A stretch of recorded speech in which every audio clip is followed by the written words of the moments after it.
Good day guys! So welcome sa ating new video. So this is the 2027 Triton GLS Automatic. So dito pa rin yan sa ating branch. Napakaraming release guys.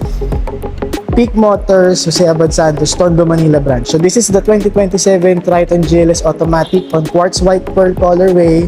So ang engine nito guys, 2.4 liter na turbocharged, diesel engine, tapos yung mga ilaw, yan, all LED, even yung daytime running light and yung kanyang fog light. Tapos, kung mapapansin nyo, Black Series inspired na to guys. So, black na yung dynamic shield design niya and even yung kanyang front diffuser. Tapos, black na rin yung kanyang front grille. Tapos, kung makikita mo, meron niyang 360 camera. Okay?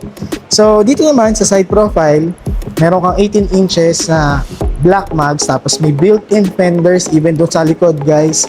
Tapos may mataas na ground clearance din to. Yung kanyang side mirror, integrated na ng turning signal, kulay black yan yung side mirror niya. Tapos meron ding camera.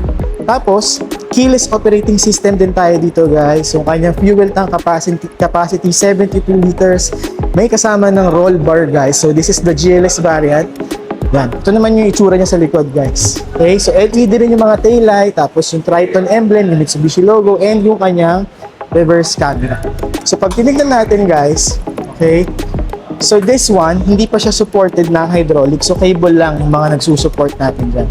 So maluwag na trunk space. Ito na natin yan. Tapos, meron na ring rear third brake light. Okay, so sa loob, natin sa loob guys. Yan, maluwag guys. So side panel, tapos ito na yung driver side agad niya. So naka 3-spoke leather wrap ka dito, may audio controls, tapos meron din cruise control dito, and even yung answer call and drop call. Combination naman ng analog and digital display yung iyong meter cluster, tapos yung infotainment system mo, touchscreen, may Apple CarPlay and Android Auto, dual zone na aircon system, tapos conventional pa rin yung handbrake niya. Yan, maluwag. Tapos meron kang dome light doon and yung mga visors mo nandun. So, may mga aircon vent sa dashboard, may dalawang dashboard pockets doon or yung tinatawag na glove box. Tapos, natitilt yung kanyang steering wheel. So, sa second row tayo guys. Yan. So, this is the second row. May charging ports tayo sa ating likod ng center console box. Tapos, mga aircon vents natin, yung dome light nandyan din. Yun ang kanyang side panel. Tapos yung seat material, naka black leather tayo with white stitching. Ganun din naman sa unahan.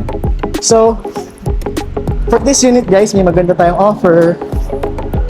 Meron tayong SRP na 1,999,000. Tapos pag cash basis, magbibigay tayo ng 82,000 pesos na cash discount. Pero through financing naman, baka 30,000 all-in down payment tayo dito. Tapos nagbibigay rin tayo ng worth 30,000 na exclusive freebies kapag na-approve at nag-avail sa ating 2027 Triton GLS. Kaya kung interesado ka sa unit natin na to, nandyan ang contact details sa taas ng screen. Usap tayo.